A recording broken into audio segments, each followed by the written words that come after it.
Hey everyone, welcome back to In the Alley. My name is Cody. Glad you guys are back for another video.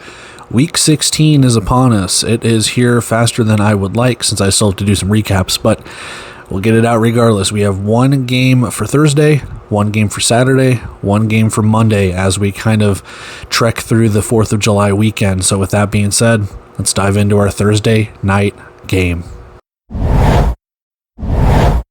All right, so we have a Thursday night game. I think this is the first one since week 11, so it's been a little while since we've had a game on a Thursday night, but 6:05 p.m. Central Time is our kickoff. Where else? The Indoor Football League Network. We have the 1-11 Iowa Barnstormers taking on the 6-6 Massachusetts Pirates with heavy playoff implications, at least for one side in this game.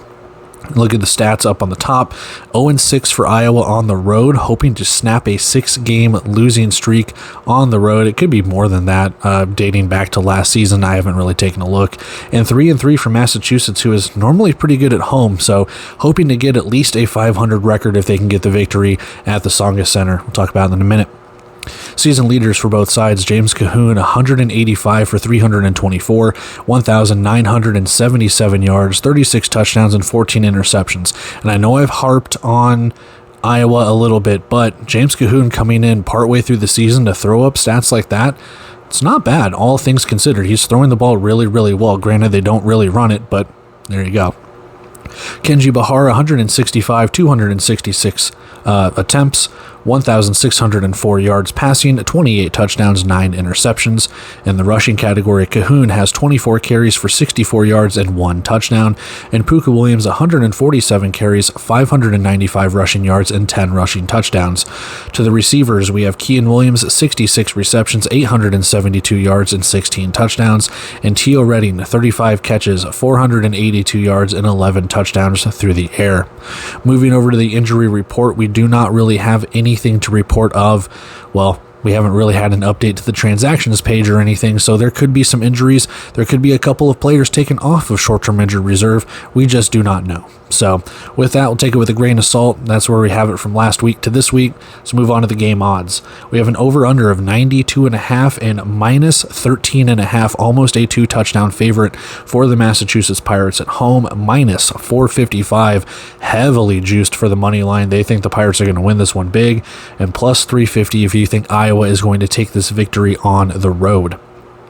We are at the Tsongas Center in Lowell, Massachusetts, with a 6:05 p.m. Central Time kickoff, and our series head-to-head favors Massachusetts 5-3, with them getting the victory just 3 weeks ago, 66-35, as Massachusetts kind of just ran away with it. So with that, let's go take a look at our 25-man roster, our bet and prediction. We'll get out of here. All right, let's take a look at the 25-man rosters as they pop up over my face. And with no transactions page updated, and I didn't really see any changes to either side's rosters on their team websites, we just kind of repeat what happened last week. So for the Iowa side, Grant Rohach and James Cahoon are your quarterbacks. Cahoon is your starter, with Rohach being your backup. Wide receivers, they don't run a running back. It's Joe Noden, Kean Williams, Jalen Bracey, Caleb Hood, Raheem Harvey, and DeMonte Martin. Offensive line includes Devin Hayes, Tyler Castaneda, Terrence McLean, and Paul Fay. On the defensive side, Patrick Godbolt, Joshua Ellison, Tyler Tate, and Jared Johnson on the line, Kadri Jackson and Ja'Cory Johns at your linebackers, and Ja'Cory Benjamin, Angelo Gross, Caleb Street, Gabe Amigatcher, Jared Sod, and Cam Mitchell-Johnson rounding out the secondary. Your kicker for Iowa is Gabriel Ruby. Over to the Massachusetts side of things, Kenji Bahar, your quarterback, Talia Tonga-Bailoa is going to be your backup, your running back, Puka Williams, and in the wide receiving category, Teo Redding, Stephen McBride, Thomas Owens, and Isaac Zico. Wide receivers include Jordan McCray, Chris Murray, Navon Donaldson, and Dante Lucas. On the defensive side, Jock Bristol, Guy Thomas, Mike Mason, DJ Daniel, and Terry Beckner Jr. on that defensive line. Your linebacker being Marquise Waters. And in the secondary, DJ Daniel, Teldrick Ross, Matt Elam, Destin Mack, Smoke Monday, Marcus Floyd, with your kicker being Josh Gable. That is your 25-man roster for Iowa, your 25-man roster for Massachusetts. Again, we'll see what changes or anything have been made. Just kind of take these with a grain of salt. It could be the same 21 guys starting, or your game day rosters for it, but it's kind of where we have it with really no updates to speak of in the last couple of days. So with that, let's go take a look at our bet and prediction. We'll get out of here. All right, so bet and prediction. It is the 4th of July weekend. I want fireworks. You probably do too. Let's go over 92.5. I do have a reason for this as well. Not just because these two teams hit the over the last time they played, with Massachusetts scoring 66 damn points, but if Iowa can score points, and I'm not even saying they cover the spread. I don't even know, but if Iowa scores less than 40 points, the over doesn't necessarily hit. It might very rarely, but for the most part, if they're scoring like 35 points or less, chances are the under is not necessarily hitting.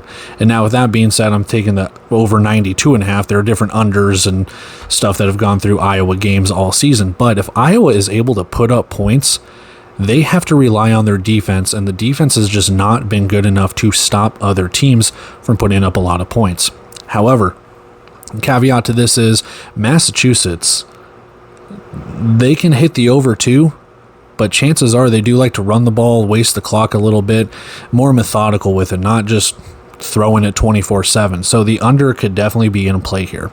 I'm hoping for points. I really am. I'm not saying that this is going to be a repeat of what happened the last time these two teams played, but if Massachusetts really wants to go to a playoff spot, a win here, I think either vaults them in. And I've heard rumors, you see the comments in some of the videos that I've had, they've changed the playoff format, potentially. I'm not sure. We will never hear from the Indoor Football League this season. But if they did truly change it, then we'll see how that goes when it comes to head-to-head compared to conference win percentage. But 7-6 for Massachusetts going into this one. If they win this game, it bodes really well for the Pirates to move even further into a playoff spot and kind of bump Tulsa out of that 4 seed. On the other hand, Iowa can play spoiler here. I don't necessarily see it. My prediction for this one, 55-41. My reasoning is I think Massachusetts can put up points, but we have to kind of worry a little bit of a backdoor cover for Iowa. They will throw it. They will have their garbage time touchdowns, and just like last week, a garbage time rouge.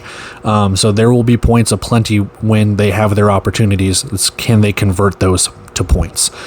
For Massachusetts, they can score in droves, but they aren't playing Quad City. They aren't playing Jacksonville. They aren't playing really good defenses. So having a team like Iowa coming into Lowell, it's going to be able to help them. I mean, probably throw the ball around, get some catches to Zico, get some catches to Thomas Owens, Tio Redding, and maybe get Puka Williams in the passing game too. He has caught the ball really well, all things considered, for Massachusetts coming out of the backfield. Kenji Bahar can run. He had a couple of rushing touchdowns against Quad City. So I think the offense is primed for not necessarily a breakout, because they've broken out a couple of times. But for the most part, this could be something of, I don't want to say a get-right game, but it could be something along the lines of Massachusetts wants it. They need it. This win helps propel them. If you lose to Iowa, I'm not saying they don't make the playoffs, but it just makes it that much harder. They dropped to 6-7, and then it's kind of needing help with what Tulsa has with the rest of their schedule, and what Massachusetts has with the rest of their schedule, amongst other things. A lot of factors still left to consider in this, but for all intents and purposes, 55-41, I do think that Massachusetts offense can put up points. The question is, how good is Iowa's offense going to be against Massachusetts defense? Can they put up points back and forth? Iowa has not put 4 quarters together, but for some of the quarters that they have, they look really good. Being almost tied with Jacksonville, 28-25 in that first half last week. If they can keep that up and kind of maintain pace, we could see kind of a little bit of a shootout here. But 55-41, over 92.5. Let's points, and we just kind of go from there. So with that, let's get on out of here. And that is it for our first preview of Week 16. We still have 2 more to go. One on Saturday, one on Monday, and then after this, everyone has 3 games left to play. We'll have 7 straight games, or like 7 games for 3 straight weeks is what I'm trying to say. And for some teams that are mathematically eliminated, they can play spoiler. For others, you are on the outside looking in, trying to get in. And for some teams, you are on the inside, hoping not to get knocked to the outside. And it's going to be a fun 3 weeks to see how that goes. And it's not just that, but it's who's going to get the 1 seed, who gets home field advantage, who gets the 2 seed and gets a home game. How are we going to go about it? So very, very fun final race to the finish here in these 3 weeks, including this week as well. So 4 weeks technically. But yeah, with that, one team is on the outside looking in this game, hoping to get inside. So we'll see how that goes. But until then, I'm going to take off here, guys. I love and appreciate every single one of you. If you feel so inclined, you want to like, comment, share, subscribe. I looked at my channel. I have 248 subscribers. If we can get to around 250, cool. I like round numbers. If not, oh well, I don't care. But with that, I'm going to take off here, guys. I hope you all enjoy your 4th of July weekend. For people that have extended weekends or not, 3-day weekends, what have you. Make sure you guys keep all your fingers, all your toes, put it in reverse, Terry, all of that kind of stuff, and we just kind of go from there. So I will catch you guys in the next video, whether it's a recap, preview, whatever the case could be. It's probably going to be a recap because I've got the other 2 to do from week 15, as this one is slowly creeped up on us. But anyway, with that, I'm going to take off here, guys. Love and appreciate every single one of you. Catch you guys in the next video. See ya.